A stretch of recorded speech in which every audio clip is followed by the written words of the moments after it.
Part 2. This is my theory on the flower of life. The flower of life is a guideline to understand our connection to Earth.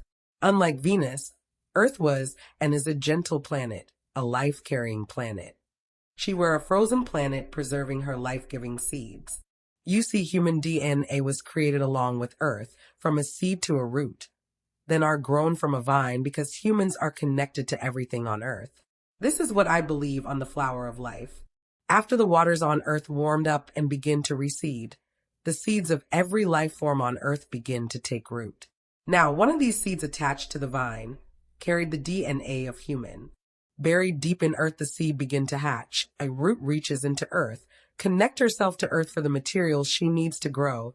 DNA, a soul, spirit, self-acknowledgement, and everything about our life is stored in the roots forever. After the root attached herself to Earth, it is to remain there to the ends of Earth. So, here's the beginning of human. The stem on a flower is the connection between root and the bloom, and it is very important that a flower root stay connected to Earth, or it may perish, in which it will never return. Now, humans and animals are connected to Earth by way of radio waves. Radio waves allow us to move around Earth and stay connected to our roots.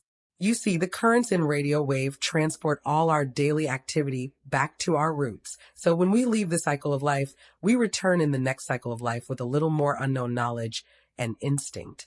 Here's what I mean. 280 million years ago, during dinosaur era, tissue appeared on the vine. The tissue growth involves both an overall increase in tissue size and also the differential growth of parts, allometry, which contributes to morphogenesis. Evolution is the ending to beginning instead of beginning to end. Like time ending one day at 12 o'clock begins another day, the exact time. The ending to beginning is a signature of God. The first evolution came when the ending of a living organism attaches to a vine transformed to the beginning of a formed embryo free to move and grow into a new form, doing the morphogenes change, an act of God. Within that first million years, the embryo grew into a beautiful aquatic human called Siren. Sirens was all aquatic females virgin that lived in the ocean. The sirens with the ability to reproduce asexually. During the second million years, the flood receded and land appeared, an ocean full of different species of life, including sirens. The second evolution came when the sirens' tails split and morphogenes from sea to land, making the sirens gods of Earth. During the third million years, the sirens changed in form, nature, and function, walking upright and adapting to their environments. The third evolution came when a siren gave birth to the first human-like female with 10 fingers, 10 toes, making this child a lord. Sirens and lords were all female virgins, all asexually. During last million years, sirens die out and the lord's population grew. The fourth evolution came when a female virgin lord gave birth to the first human male child, making the virgin lord an evolutionary god, the male child a king, and produced many sons by the lords. Those sons had both male and female offsprings. The first human female to be created by sperm, making her the first female made by man, and called woman. So, let's call this woman Terry. Hey Terry. Terry is living in the age of dinosaurs and her first cycle of life. Then Terry gets old and die.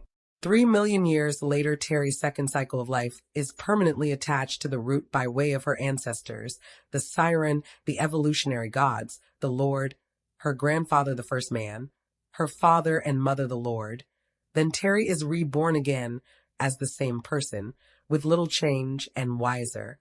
Now remember, there's 3 million years in each life cycle, and every 3 million terms of each life cycle there will be a great flood to erase the past and start over with the root in Earth holding your DNA and everything about you ready to be born again.